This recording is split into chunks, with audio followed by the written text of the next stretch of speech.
The ভেঞ্সিরি solve 20 আজ আমরা শিখব কিভাবে ফিউশন পেজে একটা টেক্সট অ্যানিমেশন তৈরি করা যায় এবং কি সেটা ম্যাক্রো করে পরবর্তীতে আমি যে কোনো প্রজেক্টে যাতে ব্যবহার করতে পারি সেই ধরনেরই একটা টেমপ্লেট। তো আমরা ডেমোটা একটু দেখি।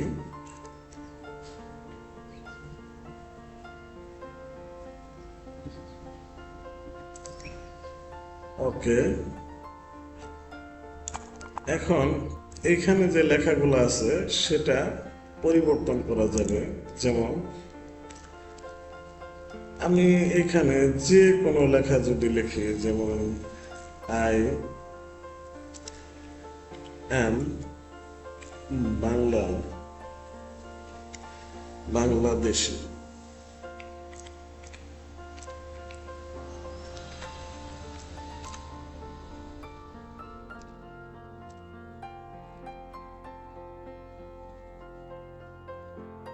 বাংলাদেশি। তো এটার আমি যদি ফন্ট পরিবর্তন করতে চাই, এমনকি এই লেখাটার যদি কালার আমি পরিবর্তন করতে চাই,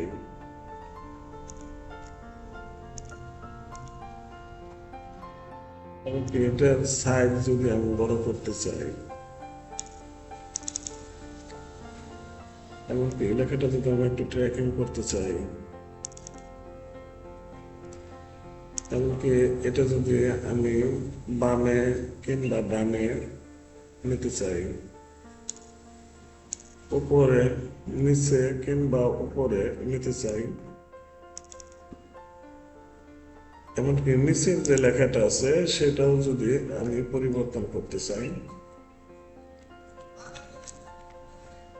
আমি আমার নিজের নাম লিখলাম, আপনারা আপনাদের মতো লিখেন। আমি যদি এটার ফন্টও পরিবর্তন করতে চাই, যেমন আমি এই ফন্টটাই রাখলাম এবং এটার কালারটা আমি এই কালারটা দিলাম, এটাও বড় ছোট সবই করা যাবে। তো এখন দেখি এটার অ্যানিমেশনটা।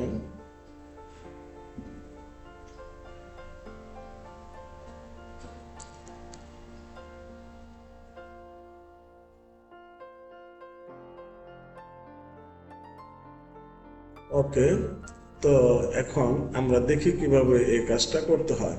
শিখবো ফিউশন পেজে কিভাবে একটা টেক্সটকে অ্যানিমেশন করতে হয়। তো এর জন্য আমাকে প্রথমে মিডিয়া পুলে যেতে হবে। যাওয়ার পর এখানে রাইট ক্লিক করলাম, নিউ ফিউশন কম্পোজিশন নামে আমি একটা নোট নেব।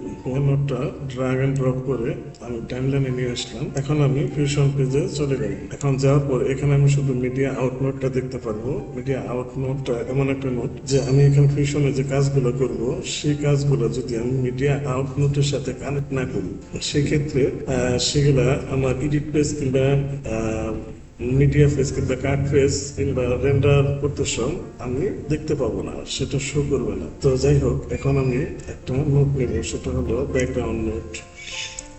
ব্যাকগ্রাউন্ড নোটটা আমি কানেক্ট করব মিডিয়া আউটের সাথে। ব্যাকগ্রাউন্ড নোটটাকে আমি আলফা 0 করব। তো এখন আমি আরেকটা নোট নেব, টেক্সট প্লাস নোট।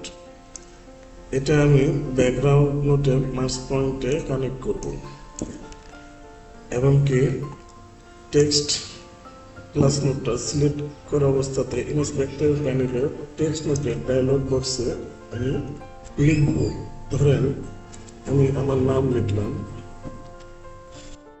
ওকে, এখন এই লেখাটাকে আমি অ্যানিমেশন করব। এটা অ্যানিমেশন করতে হলে আমাকে আরেকটা নোট নিতে হবে। আমি টেক্সট নোটটা সিলেক্ট করা অবস্থাতে আমার যে নোটটা প্রয়োজন হবে সেটা ট্রান্সফর্ম নোট। আমি ট্রান্সফর্ম নোটে একটা ক্লিক করব। তো ট্রান্সফর্ম নোটটা অটোমেটিক অ্যাড হবে।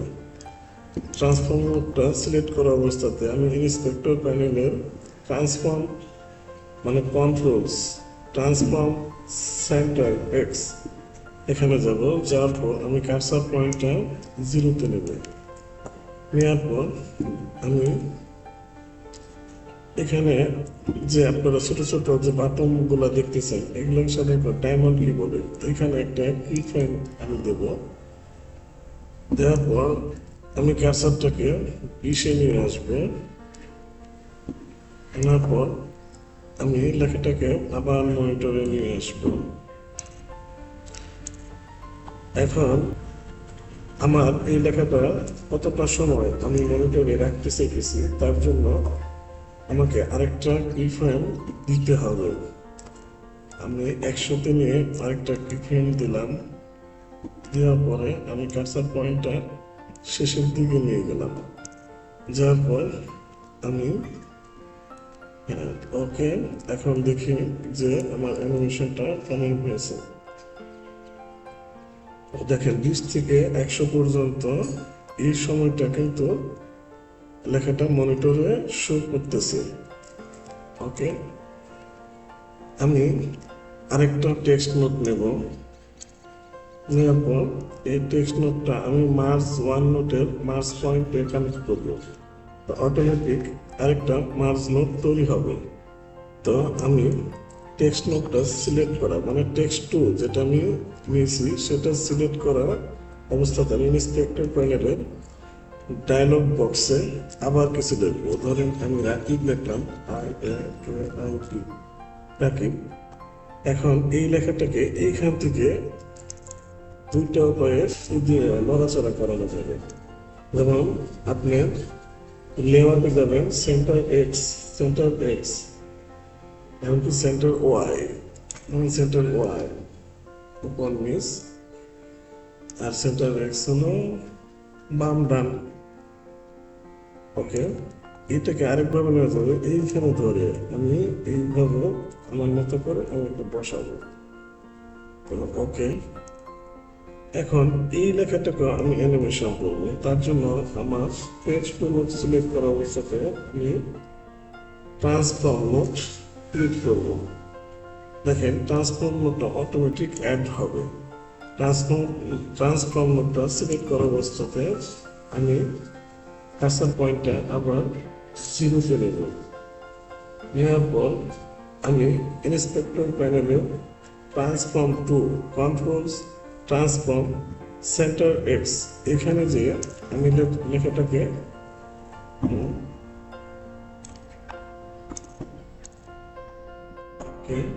এখন আমি একটা কি-ফ্রেম দেব। ওকে, কার্সার পয়েন্টটা আমি 20-এ নিয়ে আসবো। আনার পর আমি সেন্টার এক্স থেকে আমার যে লেখাটা সেটাকে আমি এখানে নিয়ে আসবো।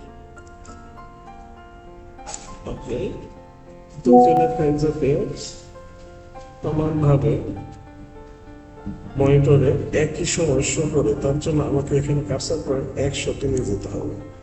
যাওয়ার পর আমি আরেকটা কিফ্রেম দেব এবং কার্সার পয়েন্টটাকে আমি শেষের দিকে নিয়ে যাব। নিয়ে যাওয়ার পর আমি এটাকে নিয়ে যাব।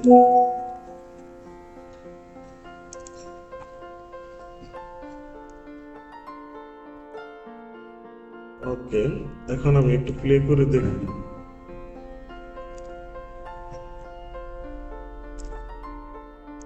ওকে, এখন আমি যেটা করব, আমি দুইটা লেখাকে মোশন ব্লার করলে লেখাগুলো আরো রিয়েলিস্টিক মনে হবে। তার জন্য আমি টেক্সট নোটের প্রথম যে ট্রান্সফর্ম নোটটা সেটা সিলেক্ট করব এবং ইন্সপেক্টর প্যানেলের সেটিংসে চলে যাব। যাওয়ার পর এখানে মোশন ব্লার নামে যে অপশনটা আছে আমি এখানে একটা টিক দেব। এমনকি এইখানে মোশন ব্লার 6 আমি দেব। 6 অনেক ভালো কাজ করে। ওকে, দেখেন লেখাগুলা যখন আসবে কিংবা যাবে উপরেরটা আমি করছি। ওকে, এটা আমি নিচেরটাকেও করব ঠিক একইভাবে। ট্রান্সফর্ম টু সিলেক্ট করব, ইন্সপেক্টর প্যানেলের সেটিংসে যাব। যাওয়ার পর মোশন ব্লারে ক্লিক করব। এখানে আমি 6 মানে 6 ক্লিক করব। এখন দেখি। ওকে,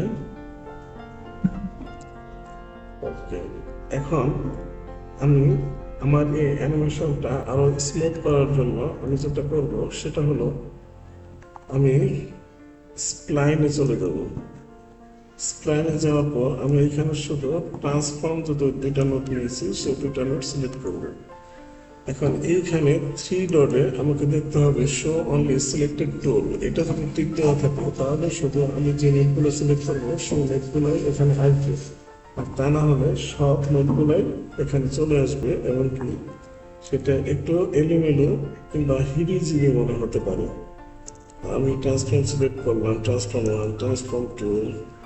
এখন আমি কিবোর্ডে কন্ট্রোল এ দিয়ে সিলেক্ট করব এবং কিবোর্ডে শুধু এফ প্রেস করব। ওকে, এখন আমি একটু প্লে করে দেখি।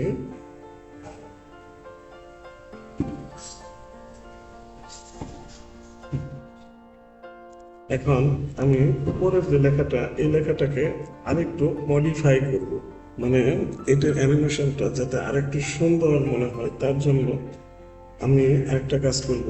সেটা হলো আমার এই টেক্সট নোট 1 আমি সিলেক্ট করব। আমি ইন্সপেক্টরে চলে যাব, ডায়লগ বক্সে রাইট ক্লিক করব, এখানে যে ফলোয়ার অপশনটা ওপেন করব। ফলোয়ার ওপেন করার পর অটোমেটিক ইন্সপেক্টরে মডিফায়ার্স নামে একটি অপশন মানে চলে আসবে।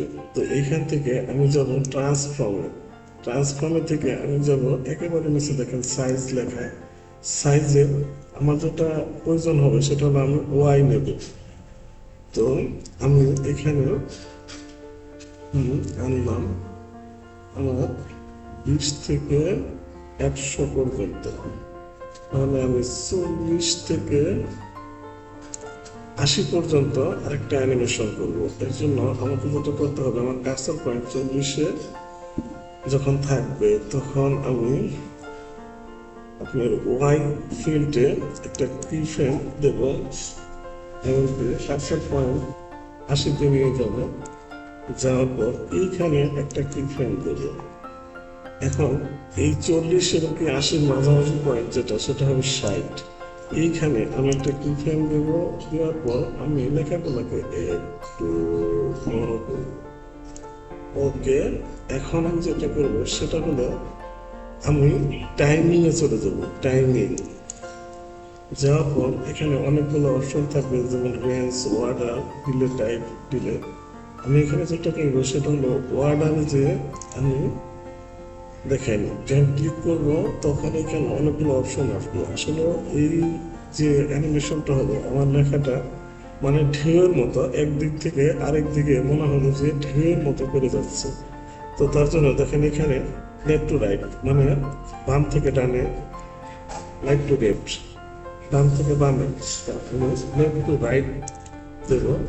এমনকি ডিলেতে আমি দেব 2.5। ওকে, এখন দেখি আমার অ্যানিমেশনটা কেমন হয়েছে।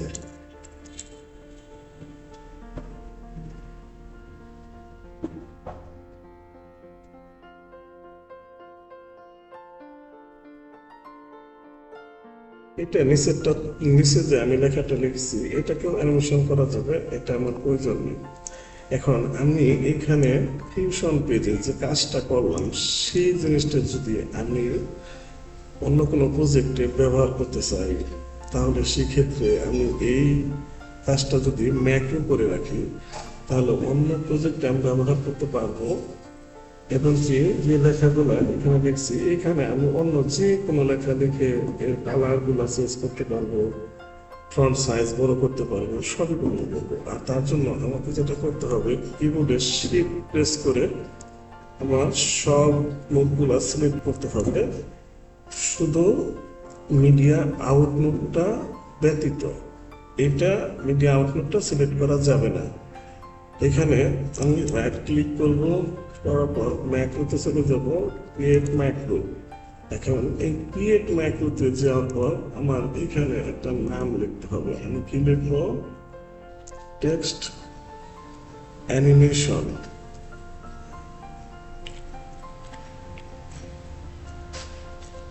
Animation macro macro. এখন আমি যেটা করবো, আমাকে এখান থেকে কয়েকটা নোট সিলেক্ট করতে হবে। আমার ব্যাকগ্রাউন্ডটা প্রথমে সিলেক্ট করব, করার পর এখানে আমি চলে যাব হলো ব্যাকগ্রাউন্ডের কালারে যাওয়ার পর আমি এইখানে টপ লেফট আলফাতে একটা ক্লিক করব, কারণ আমি যদি এটা না করি তাহলে কিন্তু ট্রান্সপারেন্ট ব্যাকগ্রাউন্ড আসবে না, এবং কি মনে হবে যে লেখাগুলো, ধরেন আমি একটা ভিডিওতে লেখাটা দেবো, তখন ভিডিওটার উপরে তো সাধারণত লেখাটা থাকবে, তখন দেখা যাবে ভিডিওর উপরে লেখার উপর একটা কালো, মানে মনিটরটা কালো হয়ে যাবে, লেখাটা আসবে কিন্তু ভিডিওটা দেখা যাবে না। আর যখন আমি টপ লেফট আলফাতে টিক দেব তখন সেটা আসবে।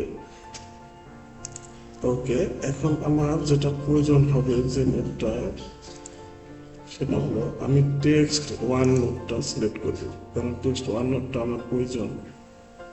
এর জন্য আমি স্টাইলে ক্লিক করব, ফন্টে ক্লিক করব, style, colour, green, blue, alpha, sizing, tracking.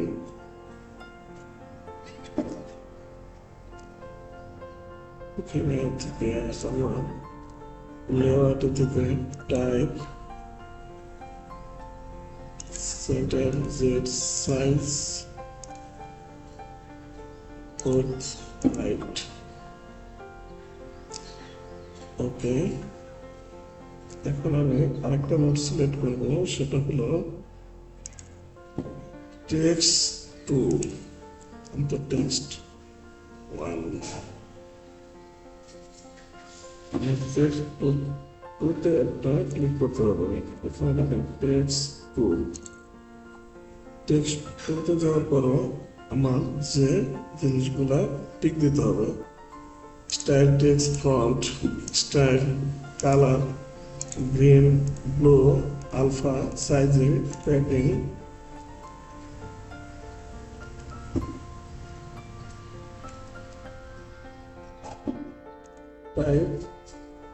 Type, size, width, height. Okay, এখন এটাকে আমি যেটা আমার করতে হবে, আমার সবগুলো নোট সিলেক্ট করা হয়ে গেছে। এখন আমি থ্রি ডটে ক্লিক করবো, সেভ আস গ্রুপে যাব। এইখান থেকে আমি যেটা করব সেটা হলো সি ড্রাইভে চলে যাব। সি ড্রাইভে যাওয়ার পর আমার ইউজার্সে যেতে হবে, ইউজার্স থেকে রাকিব থেকে অ্যাপ ডাটা, রুমিনিং, black magic design, the fancy resort, packet, fusion, templates, edit,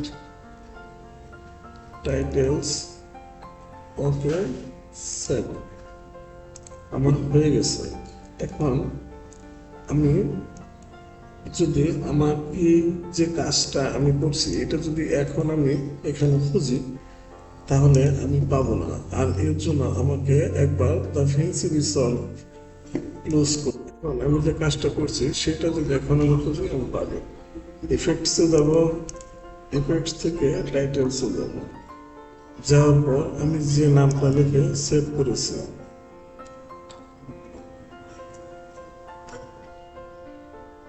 আমি যে নামটা লিখে সেভ করেছি সেটা হলো টেক্সট অ্যানিমেশন।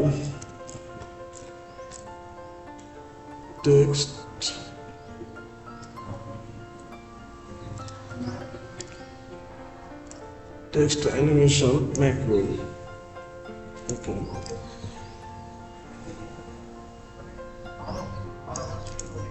এখন আমার এটা ট্রান্সপারেন্ট ব্যাকগ্রাউন্ড হয়েছে কিনা এটা আমি দেখবো। তার জন্য আমাকে একটা ফাইল নিতে হবে, আমি ফাইলটা নিলাম।